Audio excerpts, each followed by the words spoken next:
Bing, bang, boom. We're back in the attic.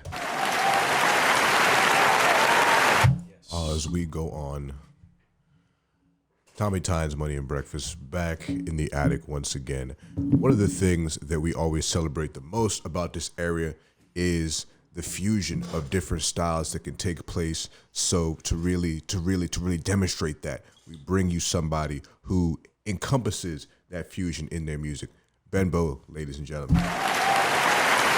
Yo. Ben Boh in the building, baby. What's up, guys? How you doing, man? I'm doing very well. Thanks for asking. How are you guys doing? I'm doing fantastic. I can't complain, man. It's been a good Sunday. You know it's cool to get up with you guys finally. I think so. Yeah, we had our wires miscrossed for a while. Oh, one of them. Yeah, couldn't get it scheduled, but all good. We're here. Yeah, we got it done. And I do really want to start with something that fascinated me from the start. Reading your bio, reading more about you, and figuring out that it is the passing of a loved one that really pushes you into making music and really, being the artist that you are. And yet you listen to your music, and this is someone who goes through things but really never loses their sense of joy. I think that's very interesting. Tell us a little bit about just sort of that foundation and that surrounding sound that comes from that. And before that, thank you for writing a fucking bio. Many artists don't, like local guys, but yeah. I mean, I always just tried to, in terms of the bio, just kind of do what my favorite artists do, and they're reading people's bios and other artists' bios was always the coolest thing growing up. Yeah, and it makes our job a hell of a lot easier too. Yeah, we know what to ask. Yeah, exactly, and you get a little idea of who the artist is for sure. And for me, it all just goes back to losing my sister in 2016, and that was the start of it all in terms of just like mentally changing, and then deciding I was going to, try to do something that would actually make me happy, to try to, cope with that, tragic event. And that was making music. My brother had already started that, in terms of like, he had made a song with his friends and done a few other things on SoundCloud where it wasn't necessarily his equipment, but he had gone to a friend's house, and just the fact that he had done that, and then they actually put out a song that got like some traction and kind of went slightly viral on SoundCloud. Nice. So just to see that he was able to do that with his friends, I was like, oh, that's really cool. Like, I'm gonna try to make music. You know what I mean? Just because he had after that song went viral, he was like, all right, I'm gonna get the equipment. So he went and got the equipment, meaning just like a mic, basic stuff, an interface, a laptop. Just all the things you need. All the things you need. Nothing crazy, all basic stuff, but just like enough to put in the basement to get going. And then it was all down there. You know what I mean? We lived together at the time. So it was like, okay, now it's just up to me to like go down there and actually use it. He was already doing it. He was already messing with it because he had kind of fallen in love with it or a little bit like right before me. I think that was kind of both of our ways of coping with what happened. You know what I mean? Right. Yeah. That was like sense. The music. So it was like he dove into it right before I did with his friends, and then got the equipment. And then it was down there. So I went down there, and then it was him that led the charge and like recorded me, and then just hearing my voice on the mic for the first time was like the sickest thing ever. You know what I mean? It was oh my God, like. It wasn't anything like I said anything cool. It was just hearing it. You know what I mean? It's just the fact that like you recorded something and you're not used to hearing your voice. Never heard my voice before. It was like that mental breakthrough of like, oh wow, like people do this. Yeah, people do this. I could do this. This doesn't sound too terrible. Like, you know what I mean? Yeah, it's just like, or who knows what you think, but it's just like that was the exact same mindset I've had when I like heard the podcast for the first time back. I was like, oh, that's what I sound like. Yeah. Huh. I'm just normal. I'm a normal person too. Like, you know what I mean? I have shit to say too. Exactly. But it was kind of just that, and then I always lose track. What was the original question? Like, kind of. Just kind of. I mean, you're kind of really still answering it. Just sort of that foundation. The foundation, right? So yeah. So it's like you get started, and then from there it kind of slowly evolved. I mean, it was like I started making songs, and like they were all rap songs because rap is my favorite kind of music. So it's like I was just rapping at the time, like like Chief Keef style rap, like Oh, yeah. like stuff that's not had even, us all. stuff that's not even out anymore because I was like, it wasn't good. It was just like me that was like experimental stuff. You know, You what I put mean? it up for like 6 months. It was like, Exactly. raw energy. I thought it was good at the time because it was like that was the first stuff I was ever making, and I was never really afraid to put stuff out. I never had a fear of like putting stuff out just That's because important. of That's because important. of what had happened with my sister. It was like that the worst has already happened to me. So it's like Yeah. you know what I mean? Like I so was like artistic criticism is not going to affect you. nothing Yeah, now. It's I like feel that. you know what I mean? That's nothing. So it's like I was never worried about that. It was kind of just like I needed this for me. So it was like I needed to put that out just to see that I had a song out on SoundCloud, and like then I needed to put another one out. And then from there it just became like I wanted to get better at what I was doing. It was Yeah. nothing more than that. It was just like I'm gonna Is this something I like to do? I like now? to do this. Let's get good at it. Let's get good at it. I'm gonna continue doing it. So it's like, all right.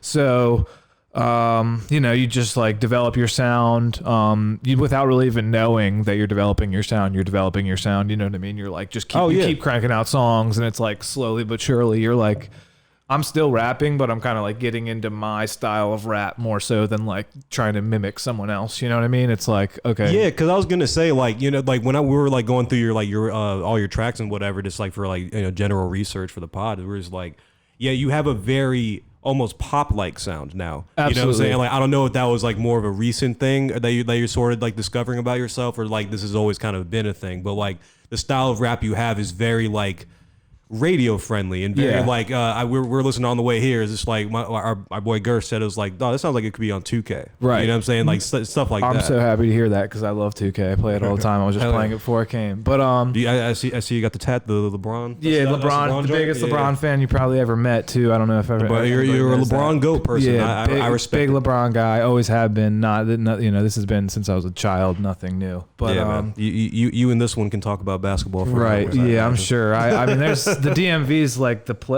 you know. Well, I'm sure that's a whole nother conversation. But we could talk about that for hours. But yeah, so just the music, so it's like, you know, you're getting better at it, and then, you know, you are experimenting, you're finding new beats. I finally so I decided like I just said about the bio, I was always trying to mimic what my favorite artist did, and that was just like if I'm going to do this, I'm not going to like half-ass it. I never wanted to like half-ass anything. I'm not going to just like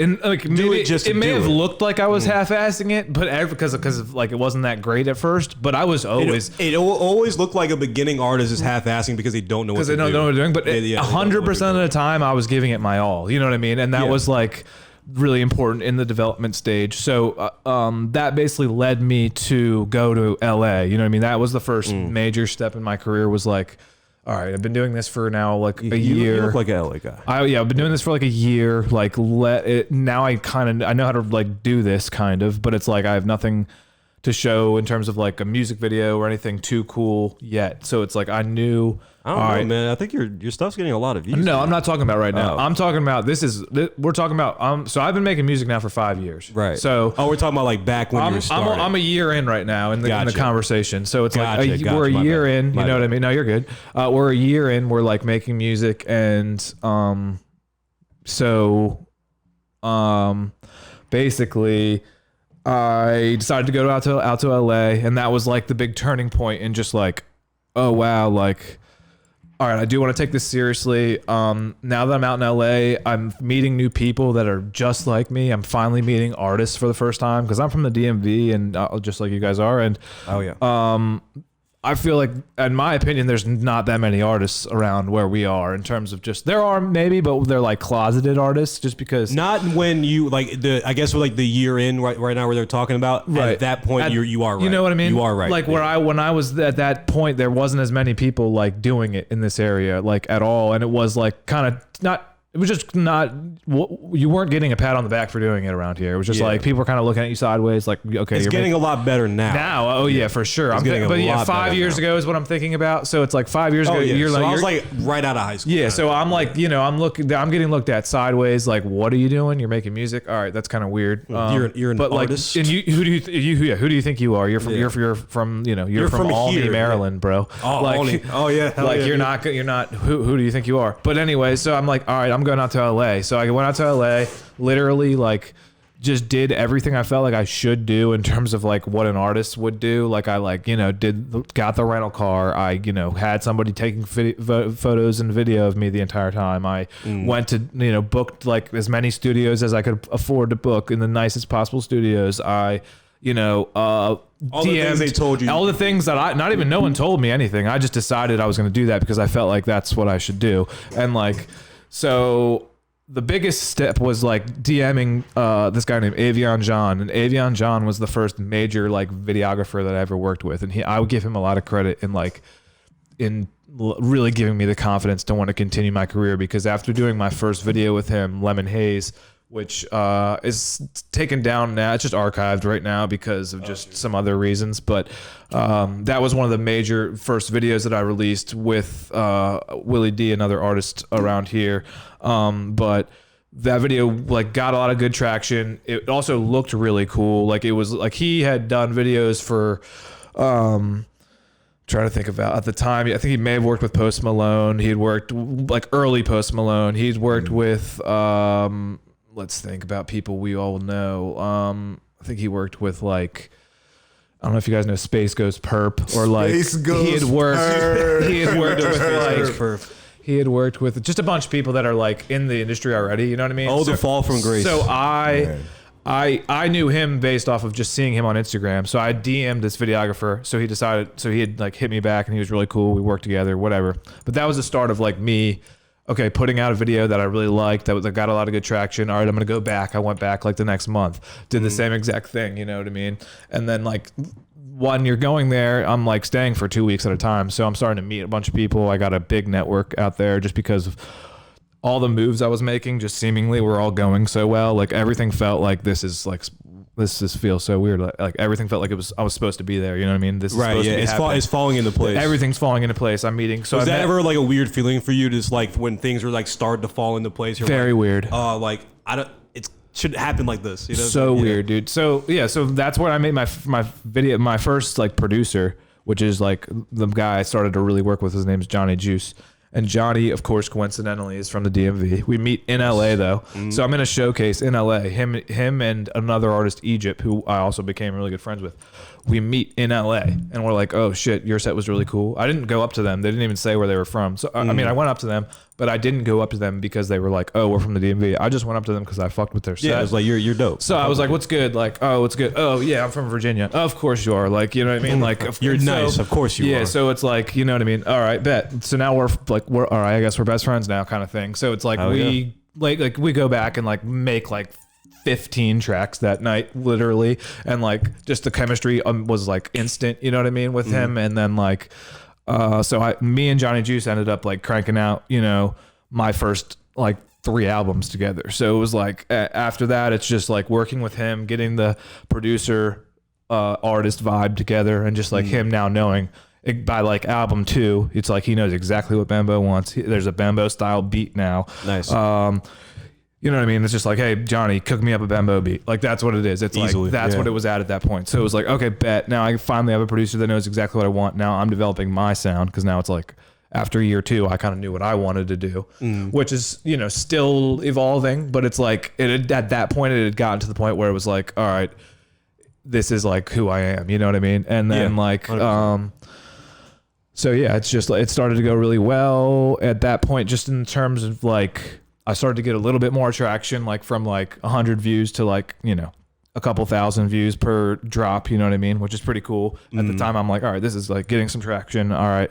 And then, but I'm also like just loving it. I'm not really doing it for the views. I'm like just loving it the entire time. So I'm like doing it because I love it. And I'm at the time, I didn't mention, but like before my sister had passed, I sold insurance. Like right out of high school, I sold insurance for like a couple years, but I made like solid work. I hated it, but I made a bunch of money, which helped me catapult my music career. So it was like that. I didn't realize at the time, but you know, that must have been the reason for it, because it's like, all right, so now I had money that I was able to invest in myself. So that's how I was able to do all that. It's like, how are you able to go out to LA and run all this? Because it's like that, because I had the money from that. So it was like that was the reason basically I was able to do all of this in the beginning and like fund my career. And so it was just like, a bullshit job will always catapult you to greatness. Exactly. People don't understand that. So it was like, all right, you know, invest everything. literally just do. Like I'm not trying to spend stupidly. Like I am trying to I'm doing everything I feel like is necessary. But like some people might not think it's necessary, but like I knew it was. I knew everything was necessary. Like you think like, oh, why'd you get the rental car the first time? I'll tell you why. What kind of car was it? It was like it wasn't anything crazy. It was like a drop top like Beamer or something, but it was like that's not wild. It wasn't anything crazy, but that's it was like kind of cool. It'll put some eyes on. But that was the like, thing. Yeah. So of course, the first time I'm there, I pull up the Trippy Red, and he's like, "Nice fucking car, bro." I bumped his shit, and he's like filming me in the shit. No way that would have happened had I pulled up in a Honda. Like you know what I'm saying? Just like you would be some other and I didn't even realize that shit looks fuel efficient. Yeah, you know like you didn't realize why you got the rental car until that moment, and you're like, "Oh, okay, now it all makes sense." It's like Now I knew it, but it was like, okay, like now you got eyes. that on is kind of like it's goofy, and to me it is stupid because I think like all cars are cool, but like I knew that's that stupid Hollywood shit of like, okay, he's in a cool car, I got eyes on me, exactly. Yeah. So it was like, all right, bet. But yeah, it was just like everything like was happening so weird in LA that it was just like, all right, I'm meant to be an artist. Like I'm just gonna keep doing this, gonna keep investing. So yeah, then like you keep doing that, you develop your sound so much because it's like now year 4 and you're just like been doing it for 4 years. So it's just like, and I'm talking about like I'm in the studio like a few days a week. So it's like for 4 years, you're in the studio a few days a week, you're like gonna get better. And so it's Oh, like, yeah. you know what I mean? Like I'm like, you know what I mean? You're gonna get better. And then like, that's like, 4 hours at a time every time. So that's what, 12 hours at least minimum per week, every week for 4 years. So it's what's that book, 10,000 hours? So or something like so that? I put in the hours, you know what I mean? And it was like, I was getting better. I was working with a local engineer named Austin Hall. He's really good. I was also working with Jack Dosick, who's also a really amazing engineer from around here. So these are two of the better engineers from the area. So We like, want to talk to you. If so you're I from was around here. really lucky to work with them. I think they both may have. Austin's still around. I don't know. Jack might have moved to LA. Jack's like signed now with like, does like major like engineering now for like, big people. Then but he's not going to talk to us. well, he might. No, he I mean, who knows? But like, if you come correct with the dollars, but like, it's one of those deals. But it's like, shout out Jack. But he's just he's in a good spot because he's worked his ass off too. You know what I mean? So he was one of the like he recorded me on my first song. You know what I mean? So he knows how far I've come. He's like one of those guys that's seen like the progression. But like, yeah, it's just cool to like continue to go on. Now you've got an engineer you like. A couple engineers, a couple producers. All right, bet. Now it's like just keep working, like that. Yeah, it just keep seems like working. you're in a comfortable space right now. So like as far as creative. So now I'm just kind of like getting you up to like where I'm at. So now that's 4 years ago. So like last year, I'm like I kind of hit a little standstill. I'm like, all right, I've got like I get like 100, like I get like 50 to 100K views per video. I've got like 50,000 followers on Instagram. I'm like, but it's like I'm not. What a standstill. But I'm stuck. Like meaning like I like am not. I feel like I'm not progressing anymore. Well, this was like creatively? COVID hit. Like creatively? No, like creatively, I'm definitely progressing. I'm just talking about like my fan base. Like I was finding hard to like get over that hump. Of I got you. Like I like went up to that point and it kind of stopped for like, well, it was COVID. Like I had just opened for The Baby before COVID, and that was like my biggest show Let's ever. go. You know what I mean? So it was like, and this is peak The Baby. So it was like that was the biggest show ever. Before we all found out about him. And then COVID hit. So it was like now that kind of stopped everything. So that's what I mean by like I felt like my momentum kind of got halted a bit. Right. So that went on for like, until last year, and then, all through COVID. And then so finally my dad like met somebody at like a golf course or something, and he had like talked to him about That's where just all like business happens, what man. I was up to. And like he's like, oh, does your son have a publicist? So like my dad comes back to me, he's like, do you have a publicist? I'm like, what's a publicist? A what? Yeah, like a what? I don't even know what that is. He's like, yeah, like well, I met a guy, he like asked if he asked if you had a publicist. Like my dad doesn't know much about what I do, but like this just happened to come up. He so knows it was that like, that would help. he knows that would help. So he Yeah. was like, all right. So I look into it, right? And I'm like, coincidentally, like my boy, Uncle Kurt, shout out Uncle Kurt, the music cinema. He's like another big videographer from around here. Was like, yeah, I know a publicist. His name's John. Like, hit him up. Like, he's great. And so basically, immediately hit him up. Like it was so weird how it all worked out. Like my dad met the guy. Next day, I'm talking to my boy Uncle Kurt, and he's like, yeah, I know a publicist. The third day, I call the publicist. He's like, yeah, let's work. Meet the publicist the next week. We obviously we had to talk and stuff. But yeah, so we ended up working together. And then he took me up to New York, and that's where I met a guy named Mike Cameron. and Sloppy Vinyl, independent Sloppy label. Vinyl's a sick name. Yeah, that's the independent label. So I signed with them after meeting with them and going through an interview process and getting like screened and whatnot and whatever, and going over my career and like where I was at and what I want and blah blah blah. So like the goal with them is to get a major label deal eventually, but work my way to the point where I have like negotiating power and I can get the deal I want and things like that. Right. So yeah, that's where I'm at now. It's like working with them, and they have really catapulted my career. Like they're the people I really owe everything to in terms of like getting me to where I'm at now, in terms of like just hitting my first million on my last video. I was about to ask about that. That's crazy. Like that was the help of like their distribution company, really, because it's like I have my like fans, but their distribution is what helped like get that out and get that pushed and get that advertising out there to like the right people. I was able to get on Academics and Say Cheese in the last month, and so those two things, and I also had a video that got a million was on MTV. So the MTV, They still show videos? yeah, they do. They like that is funny because I've had multiple I guess people they say finally that. played Kanye, huh? You know what I'm saying? No, those like not like they're. It's not like, I guess you would have to have like the MTV package or whatever, the ones that have like all the music channels or whatever. That's Oh, like yeah, where they yeah. show Or the cable videos joint, still, yeah, yeah. whatever. So like I was Hey, on no, there. still on MTV. So that Yeah. I was just explaining like what helped me get to the million was Oh, yes. the putting the money into the advertising, the being on MTV, the Academics post, the Say Cheese, all coming out. That's like what's catapulted me to where I'm at now. And the goal is just keep the ball rolling. But like, yeah, that's kind of the foundation to where I'm at now. You know what I mean? So- Long answer, but that's that. I appreciate that was the most concise and like accurate like Yeah, I had to description kind of where you're at on the pod we've had, any pod we've had. I appreciate the details. So Yeah, now of course, man. So now it's like, okay, when you find your engineer, you find a producer who knows, what you want ahead of time, and then you're also at the point where you are, sort of competing for negotiating power. I have two questions. One, how does the album process change, when you haven't found your people versus when you found them? And number two, because you are looking for that negotiating power, what is the deal that you want, so to speak? Like, what would, if you had to really put a laser pointer on it right now and Right. pinpoint what it is, what is it? So for the first question, in terms of like you're saying like before you have an engineer that you like versus like Your engineer, your producer, the like entire all sort that, of and then like apparatus making of an the whole- album like before then versus after then, you're saying kind of like what's the difference, or like Yeah, what was the difference for you? for me, like, so I guess I only made like I didn't make, so for me, like I knew I needed those things basically. So in terms of like pretty much really like early on, like so the first time I made a song with I did it with Jack, and Jack again is one of the better engineers in the area.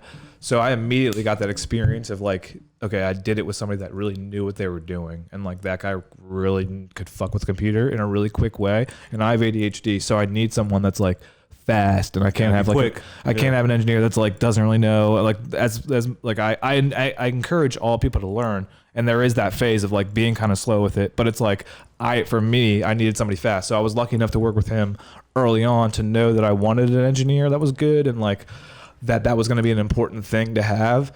So I guess like I didn't even make an album until I found those things. Like I basically did a few songs, put them out on SoundCloud, and that was maybe I probably only did 5 to 10 songs before I went out to LA and met Johnny. And then there was one other producer I haven't mentioned. His name's Sugar Beats, who I just met on Instagram. He's from the Ukraine, actually. Interesting. But like we literally just met on Instagram. Like I've never met him in person, but we just have like he's been a very like honest, nice person ever since like we DM'd for the first time, and it was just like he sent me like 50 beats and they were all fucking fire. So it was like ever since then we've just been like cooking up. So it's like him and Johnny are the two that I really have been working with up until this point. So it was like I found them pretty early on, and like so I kind of stuck with them because I knew they knew what I wanted, and I didn't really want to fuck with anybody else because I didn't want to waste time.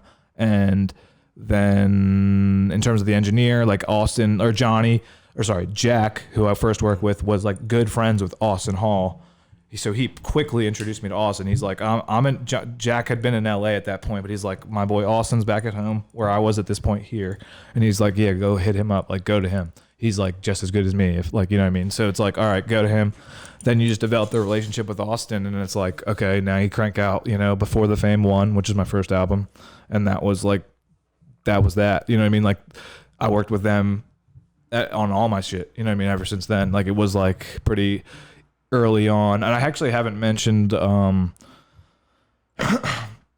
in between who I work with now at Sloppy Vinyl and like just doing it on my own, I did sign with a label here that called Metronome Music under a guy named Tweez. And he's like a really well-known engineer as well. So that was another engineer that I'm failing to mention, that I did work with that helped me develop my sound earlier on, was working with Metronome Music here. They're based in College Park. So like basically after doing it for a couple of years, they saw me around here and they were like, I'd been out to LA at that point. So they were like, all right, he's obviously taking it seriously. So I signed with them, you know, for a couple of years. And that was another engineer I had worked with. So basically it was those three, Austin, Jack, and Tweez were the only three engineers I would ever work with. And then it was like Johnny and Sugar Beach, the only producers I would ever work with. So it was like, just make sure you're working with them at all times, or if I don't want to work with anybody else, like, sorry.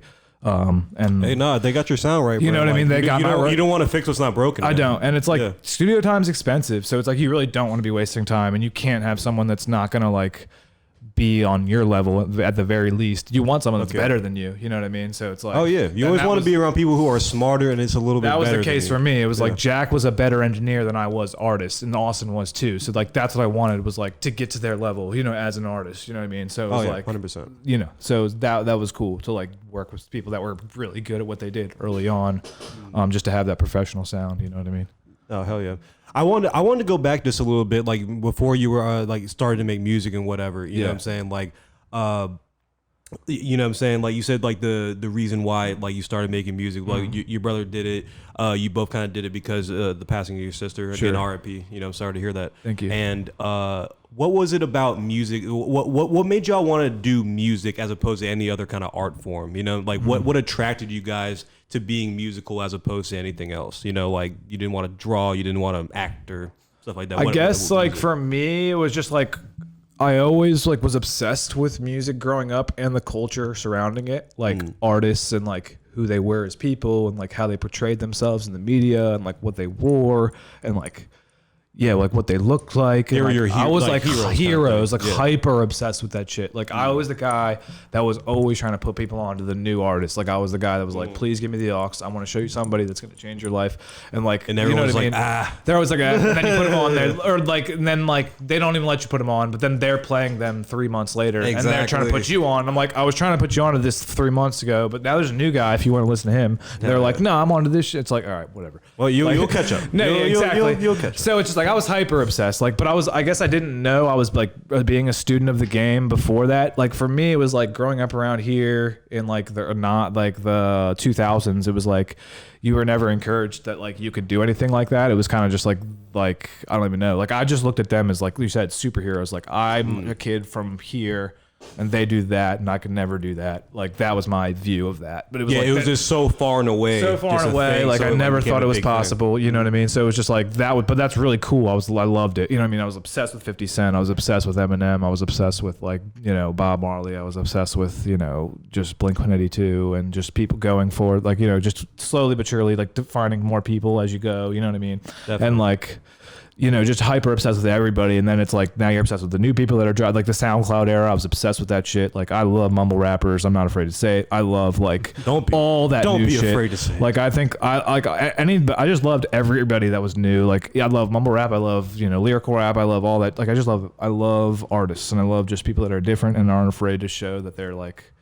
different, you know what I mean? And like that was just being like just like the fashion of the time, you know what I'm saying? Even just like the new things, it's like it's always just very not necessarily impressive, but it's always just fresh. It's always very just like fresh. good, it's always just good to hear something like other people are thinking and stuff like that, you know what I mean? Like as opposed to just like the formula. Yeah, so I guess I mean just the whole, but again, like the whole culture surrounding it too, like how they dressed, how they like just everything. Like I was just like hyper obsessed with like everything. So it was like, yeah, that was like, I guess why it ended up being music for me, and like maybe for my brother too was like a similar situation. Like I was never good at drawing. I was never good at like, you know, and I never really was. I am like ADHD. So for me to sit down and like draw something is kind of difficult, but to like be in a studio and like be able to have like move around and like it's more leave the studio if I need to, experience. like walk back in, like have it back in, like I could be dancing while I'm recording. Like that's a whole thing. So it's like, yeah, that can get my adrenaline going. Like I like that. Like I like the whole process of recording and I liked it right away. Like, you know what I mean? So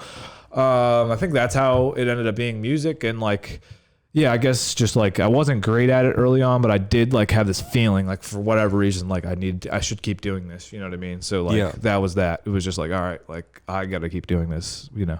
Hell yeah. So it was that. It was just like, yeah. So as somebody who's been signed multiple times or who has signed multiple deals, what is it that makes it a good deal for you? Or, you know, what has been a good deal and what is going to be right. Yeah, I never forward? answered that second part of your last question too. Like what am I looking for in a deal? Like, you know what I mean?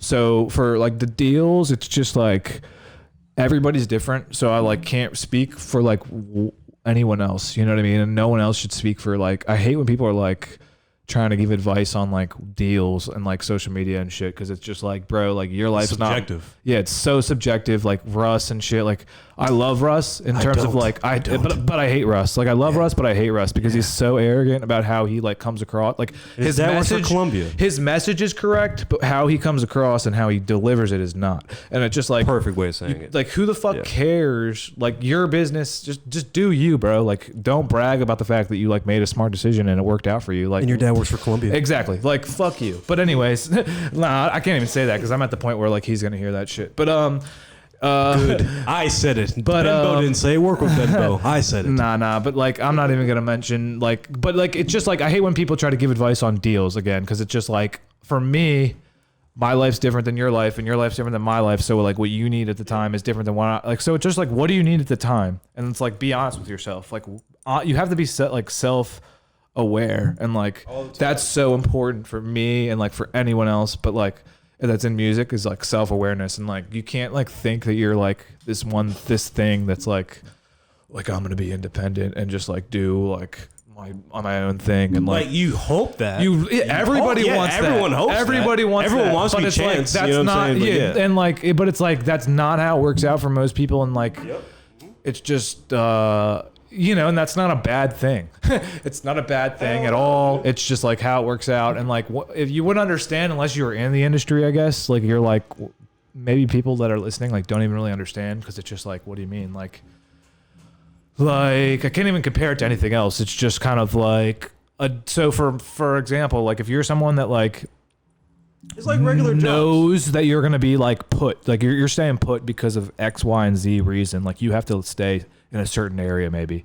And like, there's a label in your area that wants to help you out. And they're like, come sign with us. And like everything checks out, you know what I mean? And like it works out for you because you have to stay in that area. You know what I mean? Like, but maybe it's not the best label, but it's in that area and you have to stay there. No, so it's like, they provide enough of what you need. Exactly. So and they accommodate you for your that area. type thing is like, so it's just like what worked for you in the time. Like, so it's just like that. And then in terms of like, what am I looking for in a deal now? I'm not even going to say dollar figures, cause like, I'm sure people are going to hear about it if it ends up happening, but it's like, for me, it's like, I have, I guess, a minimum dollar figure in mind. And then it's just all right. You know, would you be willing to go lower than that? And it's just like, you know what I mean? And that type thing. And so I have to think about that. And it's just like in a realistic situation, you know, you have to be honest about that type thing. And that's what I mean about self-awareness. It's like really like, okay, someone has this in front of your face right now. And it's like, okay. And it's also like your first deal. I like to compare it to like sports and shit. Me and my dad have been talking about it because it's like I try to like explain this to my parents, and they're like kind of, they don't know about the music industry at all. So they're like, they've done their best to try to figure it out though. So it's like with me, it's like, all right, Dad, it's kind of like your like the NBA draft and like your rookie deal or any kind of sport. It's like your rookie deal. The first deal you sign is not like ever. It's not the great. major deal. It's like the idea. The best thing is like, okay, your first deal you sign is good. And then it's like you're the next deal. The second deal is like the big deal. You know what I mean? That's the deal. So it's like, it's not like you're trapped. It's like just like, so signing a deal can be great to catapult your career. You know what I mean? That's where I'm at now is like, I need something to catapult my career so that I can, you know, like have some money in my pocket, stop going like stop living like a starving artist, you know what I mean? And then it's like, it's not as glamorous as people make it out to be. no, like I have money, but it's like, it gets invested. It gets invested. Money, you know what I mean? Everything gets just invested. I invest everything in my career. So it's just like, yeah, I got money. It immediately goes into my career. So it's like, you know, you're basically broke the entire time, even though you on paper, like, or it looks like you have, you know, you are doing shit and you do have money, but because it's like that's what everything goes into that. And it's it's just the fact that it's like tied. And again, like I like to just compare like to like regular jobs and like the regular job market. You know what I'm saying? Like when you're saying just like it works out for you. This job is local to you. It's not the best pay, but you can walk to the bit. Exactly. You don't have your a car family's nearby, like whatever. Yeah, exactly. And it's just like, yeah, like may not be the best bread in the world, but you have enough money right now, right, to where all your bills are paid. You're eating. Mm-hmm. So good. exactly, you're so good. Like you're good. It's just like exactly. Make sure you get that taken care of course. But then it's just like once that comes around, it's just like all right, you got to really strategize. And like for me, I'm very like I don't even care about money, to be honest with you. I'm really all about like being able to support people, and like I love being a leader. So in order to do that, you do kind of need money. That's why I want money. I don't want money because I want to be rich. I want to be money because I want to help people and I'm a leader. And like in order to like be a leader, you like need money basically, especially like the older you get. So it's just like, like my goal is to just have enough to be able to do that basically, and then like be able to catapult myself for that next deal, because I'm the type of guy that when I do get a deal, I want to like do a lot. I want to do like commercials. I want to, you know, get sponsorships. I want to even do movies. I would do acting and shit. So it's just like like I'm not like, once I get on, I'm not going to be the type of guy that's like does that one thing. Like I'm going to be the guy that's like, oh, there's that guy again. Like kind of annoyingly, just like like really out there to the point where I believe that like I can catapult it to like the next deal. And that's really what I'm looking for, is like, just the stability to be able to like be good, buy some property maybe, and then like, yes, you know what I mean, buy land, go, you know, straight to fucking the next deal, because I don't want to sign for too long. It'll be a couple of years, maybe like 2-3 years the first deal. So it's gonna be like that'll go quick, and then it's like, all right, now you've done another couple albums. Luckily, I'm not like I'm very confident in my songwriting ability, and my like I'm not worried about like. I could go in a room right now with Drake and do a song, and I wouldn't be nervous. I wouldn't be worried, just because of how much repetition I've put into like making music. So it's like I'm not worried about like not being able to do an album, or like, oh, I can't think of anything anymore. Like creative block. Like I'm not worried about that. Like I've gone through that process. Like I've been there. And it's like now it's just like it is like riding a bike for me at this point. It's like pretty easy to write songs, but now I'm at the point where it's like I am trying to get to that level of Drake. So it's like, now I'm not even like, I'm trying to write like really good songs. Like I'm like anthems. Like I'm doing like rough drafts. I'm like scratching shit out, like more so than ever before, because I do want to make it like that next level of lyricism, that next level of like really not even like that kind of lyricism, just like shit that's gonna hit shit that's gonna hit you though, like just real shit, you know what I mean, not like saying the same shit, you know what I mean. So yeah, it's man, just because like, that's the thing. That's like what what you're even describing right now is like what the modern artist kind of has to like, you know, come to terms with in a certain way. Just like, because you can't just be in one medium anymore unless you're just like God level, whatever already. You know what I'm saying? Even like you have to be kind of grandfathered them just to do music or just to do movies or just to do whatever. Yeah. Now it's like you have like more platforms and you have more opportunity to like expand your creativity and expand your brand, your self brand and whatever. You know what I'm saying? It's and nice. you should. Yeah. And that's the thing. You should take advantage of all those opportunities, man. You know what I mean? I think so too. I think everyone should. I mean, like this podcast is a good example. Like I did have my own podcast for a while. Like I plan on like revamping my podcast. So it's just like, yeah. Oh, if you need a place to record. If you need a place to record. Everything. Yeah, we'll definitely talk about that after the show. Everything is just like good. You know what I mean? Like in terms of like you said, artists need to be multifaceted now. Like it's like good to, unless you're like Beyonce, unless you're the next, you know. Yeah, that's what I'm saying. You're like, and you're I'm self-aware of like what I'm good at and what I'm like, you know what I mean? So it's just like, I know that like I might not be the best of anything, but I can be the hardest worker. And that's like, well, that's always been my mentality. And that's always been, and I can invest in myself the most. So it's just like, I've always had that mentality of like, all right, I might not be the best singer. I might not be the best lyricist. I might not be the best rapper. I might not be the best looking, but I can like work the hardest and invest more than anybody and like do that better. And like, so that's kind of always been my mentality. So it's like, even when I get money, I plan to invest it again, you know what I mean? In myself and also just like other things. But like, yeah, just staying like really confident in yourself and believing in yourself is always just like the very most important confident, thing. man. Yeah, I mean, You should. It's taken me a long time to get to this point, so this did not happen overnight. Yeah, but you're seeing like the, you know, after 5 years, like I said, so it's just like it's good. It's nice that I'm finally like at this point. You know, it feels good. I want to touch on the leadership aspect a little bit more. So, with somebody who is very big on investing in yourself and other people, and somebody who really admires leadership, can you tell us some of the things that you're just looking to get done? You know, once you're able to catapult yourself up more. Yeah. So, I mean, I would love to help kids, like in terms of just like people that are like younger, you know, kids that are like struggling, you know what I mean? Maybe like they're getting bullied in school and they're like, or they're just like school's not for them.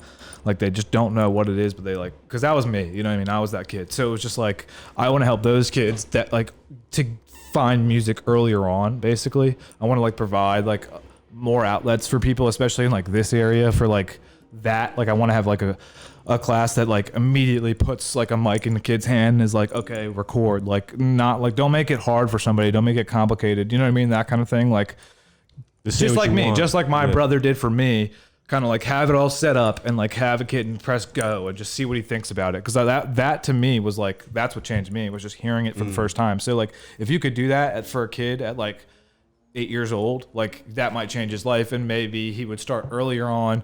And like, yeah, I'm just really into like different forms of education, like other than regular school, because that's just the regular school did never work for me. I was like, just, you know, I was a square peg trying to put into a circle hole. So it was just like, I never fit in. And it was just like, I wish there was more opportunity around here. Now they do have a lot of different like kind of educational schools and stuff. And like, I like that. So like, I want to continue that for myself and like maybe provide kind of like a day camp type thing. That would be cool to start out with. And then like, just like I do want to open my own studio, like in terms of like how I want to run my own label. So it's like, I want to be the head of a label. Like I want to sign artists eventually that like, you know, younger artists that are coming up.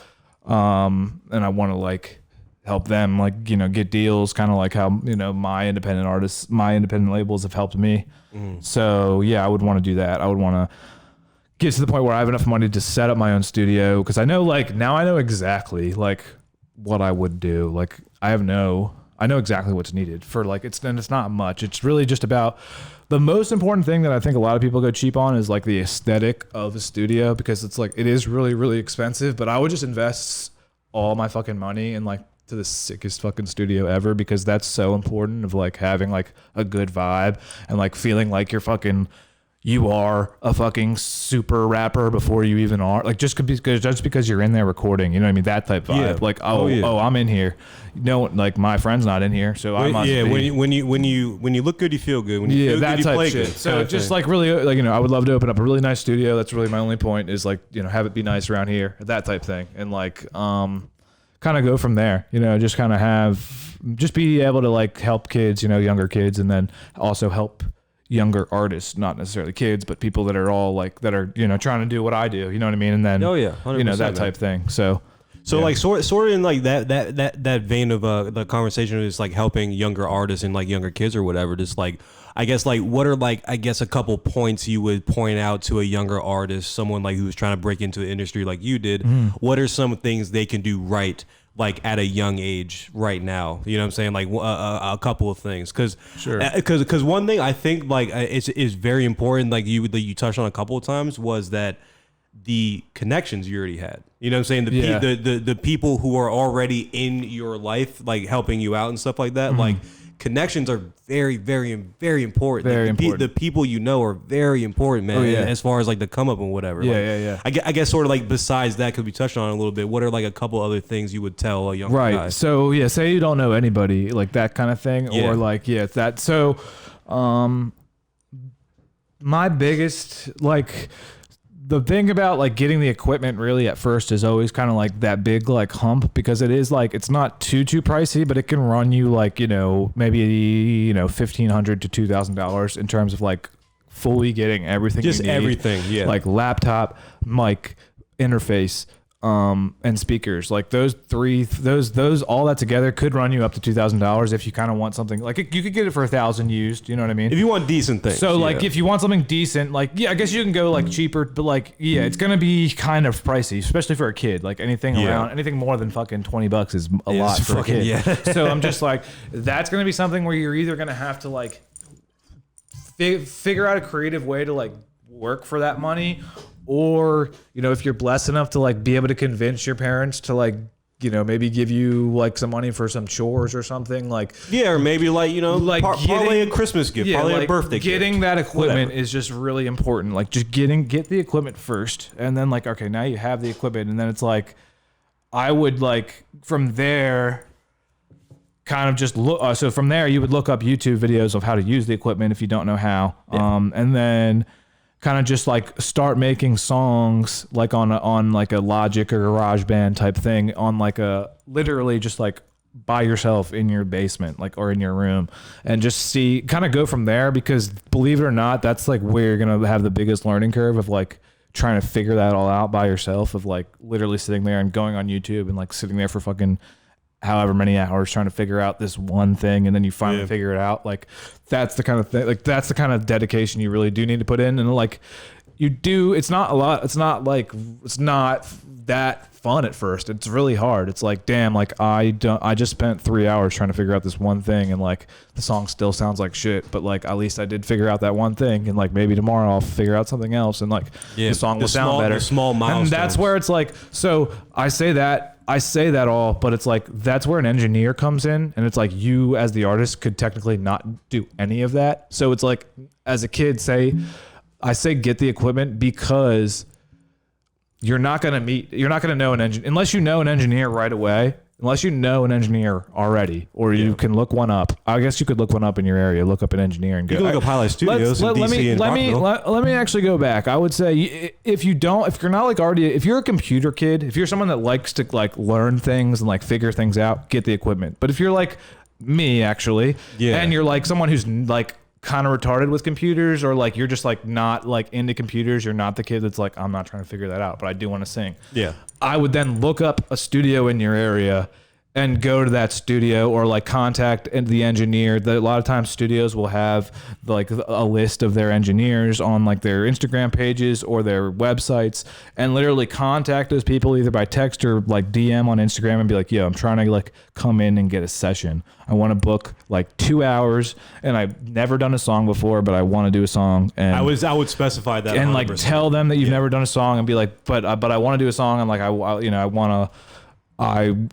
you guys to basically do my first session. Yeah, just say like, can you run my first session for me? And they'll be like, once you tell them that, they'll if they're experienced enough, they'll know exactly what to say. They'll tell you to come in. They'll book his time. You'll go in, and then like literally everything will be done for you. What you have to have, like a Highlight Studios. Yeah, like what you don't want to do is just go in there raw though. That's what the kids like almost 99% of the time make the mistake of doing, is like, all right, I got the studio time, I'm just gonna go and show up and like, then I'll figure it out. It's like, no, have a plan. Like basically like get a YouTube beat, or find someone that's, if you don't have a producer that you know, find a beat on YouTube, write to that beat, and then like already have something written and like ready that you've already memorized, ideally, that like, you know what I mean, that you're like ready to go in and record. So that way when the guy's like, all right, you ready? You're like, yeah, here you go. Here, I'm gonna send the beat over to you right now. You go into go to the mic right away and start rapping the beat, the verse that you've already memorized. And now it's like, trust me when I say, if you don't do that, you're not going to get something recorded on your first session. If you do that, you will get a song recorded on your first session. Because if you don't do that, you're going to be under the pressure of like, this is my first studio session. Like, this is really cool, but like, there's an engineer. I can smoke in here? Yeah, like I can smoke in here. Now you're rolling up. You just wasted 25 minutes rolling up, and now you've got like, an hour 45 left in your session. The engineer's looking at you like, so what do you want to do, bro? Like, and you don't know, like you don't have anything prepared. Like that doesn't look good. Also, like that's like a very bad look. And like, obviously the mistake that, again, 99% of artists make the first time. So it's like almost everyone has to go through that bad look. But like, or at least that I've seen, it's just like everyone does that for some reason. Like, luckily, I just knew I never wanted to be that guy. So like, I didn't make that. So, but like, yeah, and it was good because like you had your brother. I had my brother. So Yeah, it was like, I knew right exactly. away at the very worst, I was going to my brother to record me. It was like, I'm not just going to go to some kid and like not know what I'm doing. Yeah, embarrass myself. So it was like, that happens a lot though. And it's like, but so that like, that's already right off the bat, I can save you the embarrassment and avoid that just by like, again, finding a beat that you like. You can find it on YouTube. Like, write a song that you like, memorize a song, like that's your song, not like steal someone else's song. I mean, like, write your own song, like that you want to record, that like you planned on, that you would love to like have that as your song, and then go in there and record that song. And it's really as simple as that, because they'll do everything for you once you're in there. So it's like, yeah, I guess that would be my advice to like a new up and coming artist, is like either book a session or buy the equipment, and then you can kind of fuck around and like learn how to like record yourself. Depends what kid you are. Yeah, kind of like depends on what kind of kid you are. Exactly. If you're the kid that likes to figure things out for yourself, get the equipment, because it's not that hard. And then if you aren't though, like, and you really do have ADHD and you're just like, but I do love writing and I do want to make a song, do the route of like just find a YouTube beat, like book a session, and then just like but that's the more expensive route too, because it's like you're every single time you're paying a minimum of $150 to record. So it's like, you want some quality.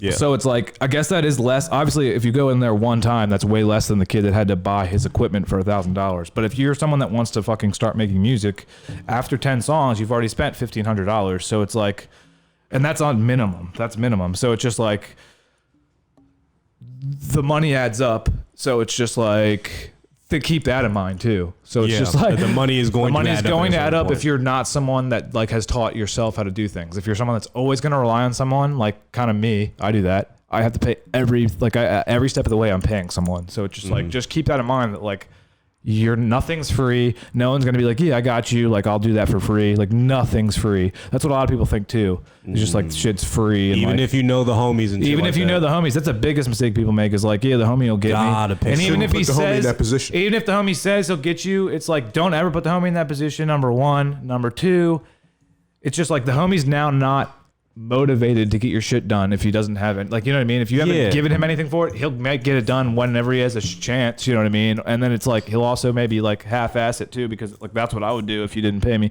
It's just like, why would someone put their full effort into something you didn't even like say that you thought they were, like, you wouldn't give them money.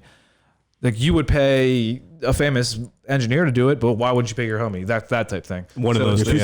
If you think I'm as good as old boy, if you think you're as good, then why would you pay me like you would pay old boy? So it's just like, and even if you're not and you want to pay me a little less, fine, but it's just like, at least pay me something. And then so it's just like, yeah, that always, like, keep in mind you're paying people things. So it's just like, that's expensive. So that's why I said, it is always better to learn how to like get the equipment for $1,000. And if you can learn, it'll take you a month, trust me, like maybe 2 months, and you'll like after 2 months, you'll know how to record yourself. You'll know pretty much. You're going to be okay. You'll know the basics. And like, you know what I mean? You'll know the basics. And then like from there, you can charge your boy to record him. And so like, that's something I always like wished I did, was like learn how to record myself earlier on. Cause then it's like, then you can engineer on the side. And like, that's a great way of making money while you're an artist, like, because it's like you can stay in the studio, you're still like locked in, and now you're recording people and making money like recording them, because you know how to like do everything. The fuck out that microphone and shit. But that's pretty much that. That's what I would recommend. Hell yeah, man.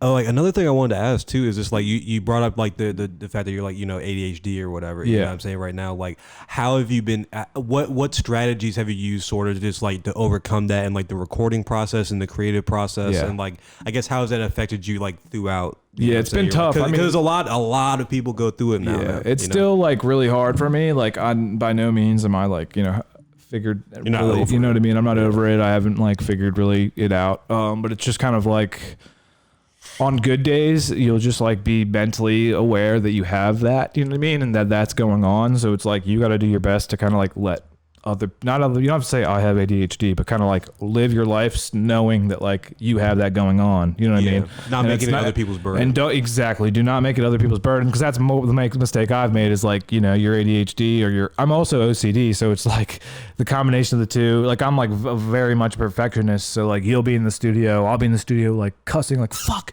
like motherfucker, like because that's the kind of exactly like hitting myself in the head like a crazy person, because that's just who I am. Like Leo and Wolf of Wall because Street. I'm like and like they like sometimes someone will take that as like you're doing that because I'm fucking up, but it's like really no, this is 100% for me, because this is like how I feel right now. But it's like that can come across as very aggressive and very like, I mean, people don't want to be around that energy. So it's just like that's the mistake I've made, and like, you know, literally like lost you know, engineers because of it. Me and Austin went through like a time when like we weren't talking for a while because of that, and that was like really my fault. So and then it's just like, you know,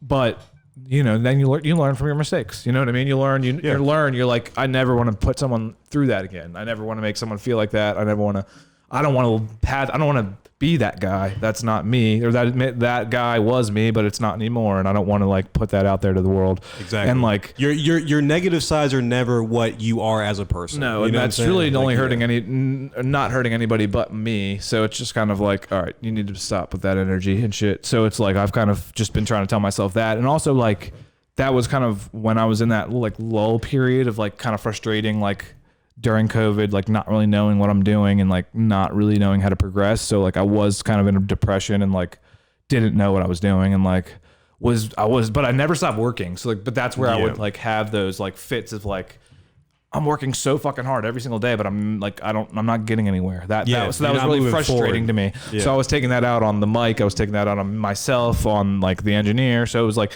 that eventually caught up with me, and like, you know, but I had to like, I learned from that. I learned to like chill out, and you learned that like my career is not everything actually. And like the most important things in my life, I pretty much already have. So it's just kind of like, that's not like, I need to just chill and be like, yo, like if this works like out, it works out. Compartmentalize a lot. Yeah. It's like you kind of got to do that when you're an artist, especially when you got like a heavy feeling on both sides of your life, you know, so you can't intertwine them much. I guess it's just the fact that like I did start kind of from scratch, and like at every step of the way, even right now, I pretty much see what I want to do as impossible. So it's kind of just like, I know that I have to work so fucking hard. Like I think I'm crazy for choosing this. Like it frustrates me that like I'm an artist sometimes, because it's like, why did you have to choose like the hardest fucking thing in your fucking life to do? Like, why couldn't you just continue to sell insurance, or like go do something that was like you don't love, but like is a lot easier? But it's like,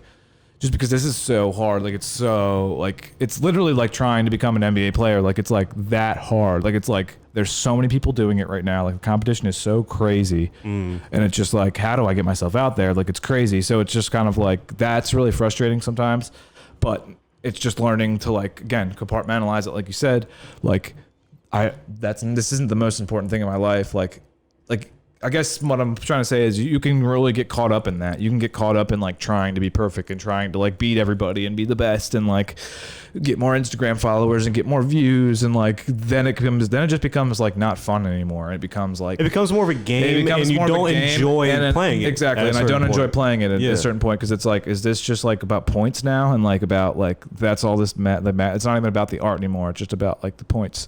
And so like, what do you tell yourself at that point when you kind of feel that way? It's just like, what gets you like through that point, like through that hump, and just like, what's the point? Yeah, I mean, for me, it's kind of just like, I do know like that's just the devil, you know what I mean, talking on the shoulder. But it's like at the end of the day, you know, like I don't even know. I guess it's just kind of like, I just want to fucking. I mean, I think about it all the time, like. Every day it goes through my mind, like, should I quit? Like, should I, like, literally, like, every day it's like, why do I keep doing this? Like, I'm spending so much money, like, I'm wasting so much time. Like, every day I'm getting older, like, and I'm putting all my... But do you feel like it's a waste of time? No, I don't, because I'm making progression, but it's just kind of like... The thoughts don't go away. Like, the thoughts still come to your head. Like, am I wasting time? Or, like, not wasting time, but like, who cares? Like, because I don't care about views. Like, I hit it, like... The reason I think it's cool that I hit 1 million views is because other people think it's cool that I hit 1 million views. But like, I think the second I like did the video and saw it, that's the coolest thing to me is like I did that. That's me on the stage. Like that's me on the fucking thing you're watching. Like I put the outfit together. Like I was with my manager.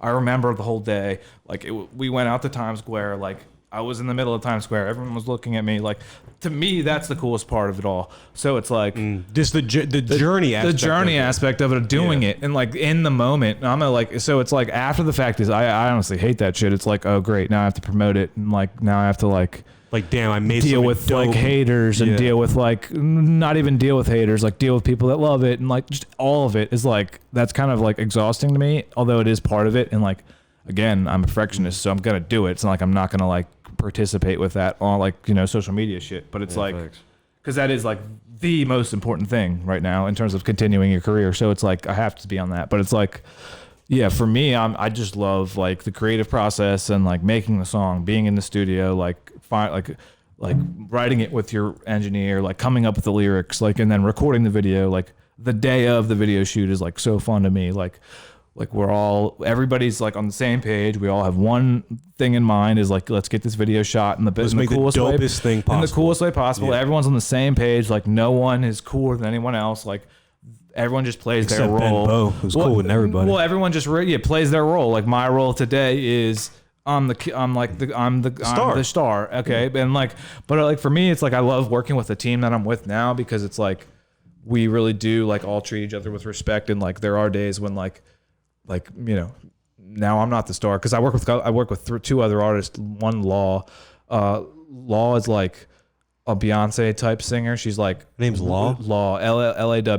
Ladies always win. That's like what it stands for. That's Law. And that is Law. She's like, so she's like literally about to be famous in the next like day or so. Like she's got millions of views on everything. She's like about to get signed for millions of dollars. Like she's way bigger than I am. But so she's signed under Sloppy Vinyl and one other artist named Jamez. So it's like some days they're the stars and like some days I'm the star and some days like, but I guess I have a management team too. And like some days they're the stars because like they have other things going on other than just the management too. So it's, I guess like my point is like I don't like to like act like I'm better than anybody. I never have. And I've always remained humble. And I think that's also something really important as a young artist that a lot of people make the mistake of is like, just because you're the artist and you're the one recording does not make you cooler or better than anyone in the studio. In fact, like you should treat the like janitor just the way you would treat yourself in the studio. Like that's the way I've always handled it because I've found that like going like after that you're gonna get treated like much better. My uncle told me when I was younger, you say yes sir and yes sir, no sir, the same way you say to the president, the same way you say to a janitor. Exactly. So it's that type thing. It's like just treat everybody the same. Like no one's cooler than anybody else, especially like, and the same goes for like art. Like I hate when people like kiss up to artists when they meet them. It's like when I meet somebody that's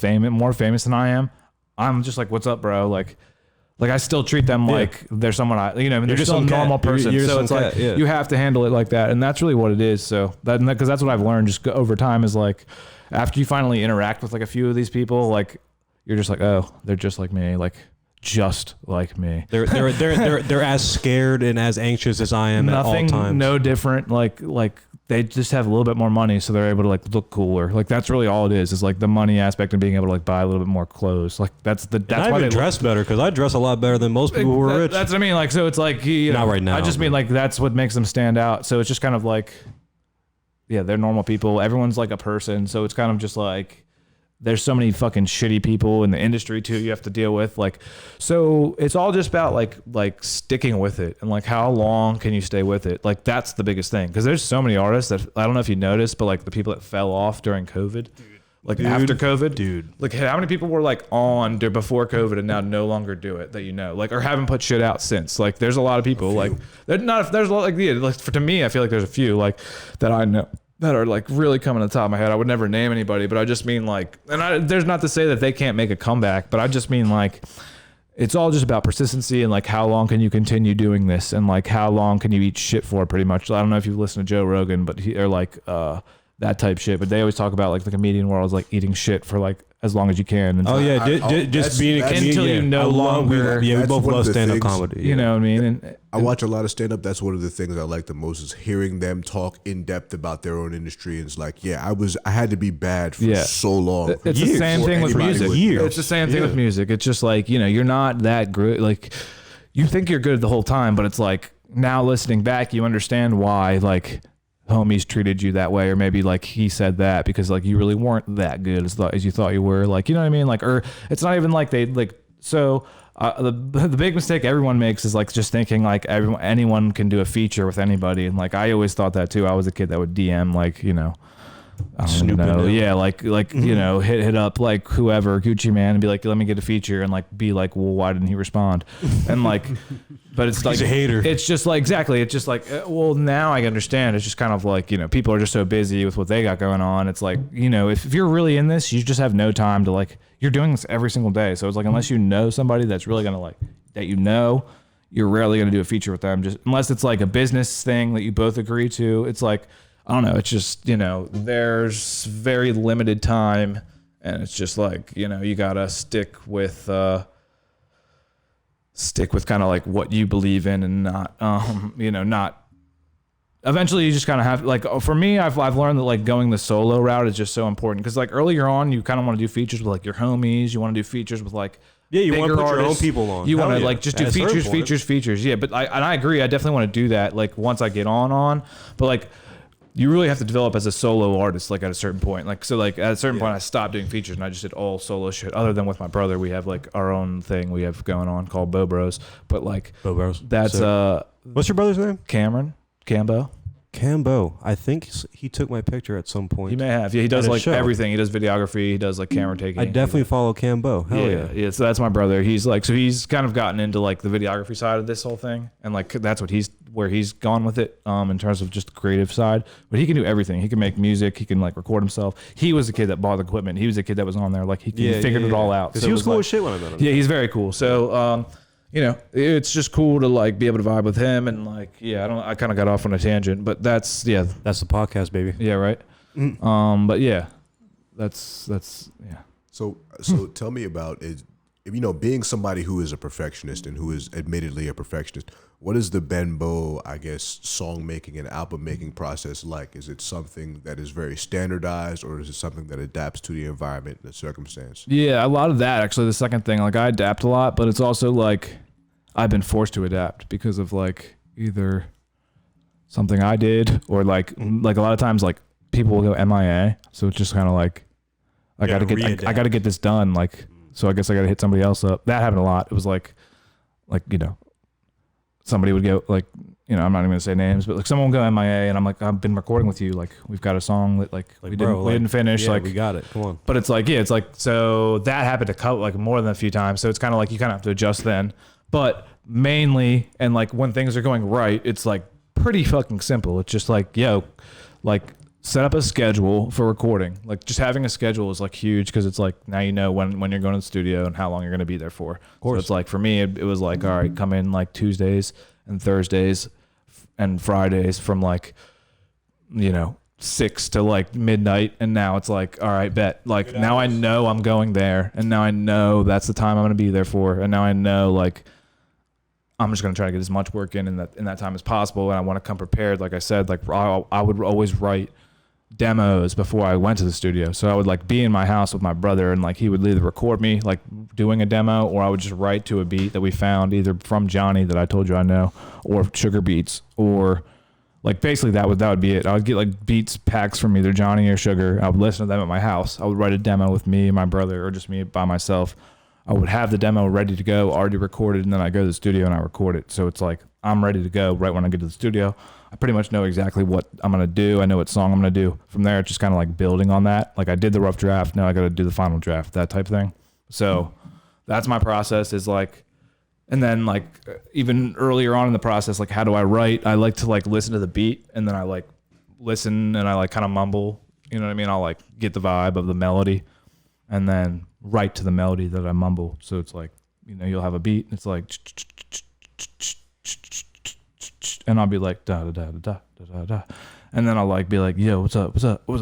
That'll be like what I'll end up writing. You know what I mean? So it's kind of like that's how I write is like melody. Yeah, ad libs first, like melody first, and then write to the melody. Like so, that's my process, and then that's how you get the demo written, and then you go, and now the demo's already written. Ideally, I mean, sometimes it is fun to create. Don't get me wrong. I've gone to the studio and not had a demo done, and like that's fun too, because it's like, but that's after you've already developed a relationship with the engineer, and he already knows you, and like you've already said like, yo, I'm probably not gonna have something prepared, but I'm gonna come in anyways, and like we should fuck around, and then a lot of times they'll be like down for that because now they know you, and they're like they're artists too, so they want to create and like be involved in the creative process, so they'll be like, oh yeah, come through, like it's fine, like we'll cook up, like you know what I mean. So it's like.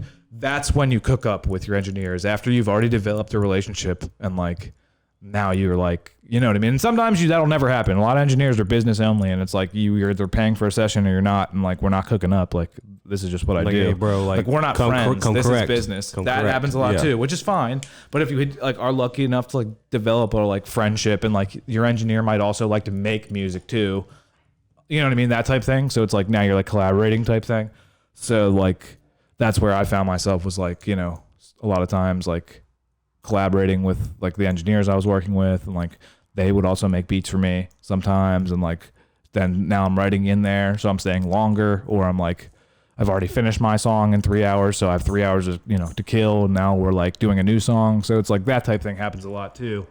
And that's where you do develop like the skill of being in the studio and being able to like write a song on spot and shit, because it's like that can be that's way more. There's just for some reason there's just so much more pressure on that. Even if you know your engineer, it's just kind of like he's just sitting there waiting, and while you're like writing. Yeah, even if you know him, it's still business. But like, I still got to know what you want to do. It's like gotta know what you want to do. But I'm just thinking on the artist's perspective. It's like it can be nerve wracking. It's not. That's not the way the art's supposed to be made. It's like under like a telescope and under like a time clock of like, all right, like you ready, like go. Okay, all right. Is this weird that you have to incorporate like that kind of aspect of it with like the artistic process, what kind of takes like it can take however long, you know what I'm saying, whatever, it can happen in 10 seconds, it can happen in a year. You know what I'm saying, it's kind of one of those things. That's why the demo is so important, because it's like you might spend 10 hours writing one demo, but it's like you don't have to pay for that because you do that all by yourself. But if you had been in the studio, that 10 hours would have cost you like, you know, $5,000. So it's just like, okay, thank God I didn't go to the studio and just think for 10 hours, because that would have been a waste of money. That's what I mean about like writing a demo before. Like that's where you would like not waste money. It's just like being prepared. If you're someone that like is good at freestyling and like, but the problem is everyone thinks they're good at freestyling. So I don't even want to say want to say that. So it's just like, yeah, I freestyle everything. Like, okay, bro. It's like some cats is like, bro, I don't write, bro. I'm like Jay. I'm like Wayne. Yeah. No, you're not. Not like But like, so even like Wayne, I think people like get it misconstrued, and like Jay, like how they record, like they don't like freestyle the entire song at one time. They go bar by bar. So it's like they're freestyling. It takes hours. They're thinking of it like, it's not like they're like da da da da da. Like they don't sing the whole song in one clip. It's like they go line. All right, I just thought of that. Let me think of something else now. It's essentially punching in. It's punching in. It's essentially punching in. It's like, so that's what it is impressive, but it's just a different way of like kind of write. Like I almost consider that writing, because you're like writing without actually writing. You're like audio writing. You know what I mean? You're like recording it, but it's like you're only recording line by line, so it's like easy to go like, okay, the next line's gonna be this. Okay, the next line's gonna be this. It's like putting a puzzle together and like you know, like that. So it's just kind of like that is super impressive. But yeah, it's just kind of like whatever process is your process. Whatever works for you, and there's no right answer. It's kind of just like, whatever you feel comfortable with. Like, go down that road. Yeah. Never any right or wrong answer when it comes to this shit, bro. No. Hell yeah. I think you like really encapsulated that just like throughout this interview. Yeah. I appreciate you guys having me on. It's been fun, like just being here. Like I've been a fan of the podcast for a while, so thanks. Cool. It's cool to come on. Yeah. I know that. Yeah. No, I've been. It's cool. It is cool. No, and you already know, once the interview part's out of the way, we can actually come have you back on and just talk some shit. Right. Exactly. exactly. Just talk some good shit, man. You know what I'm saying? I see you have the old school Batman. You know what I'm saying? On your body. I got tats. Yeah, we're gonna have to talk about comic books at some point. Yeah, just my arm. Is like tatted. It's your right arm. So right arm. Is that just something conscious you did, or it's like you don't want to tat your left side? Cause I've seen people do that. That's conscious. That's conscious. I just did my like dominant arm. I don't know why. I just like started there and like was like, all right, I'm gonna do that. Like I'm OCD, like I said, so it's like.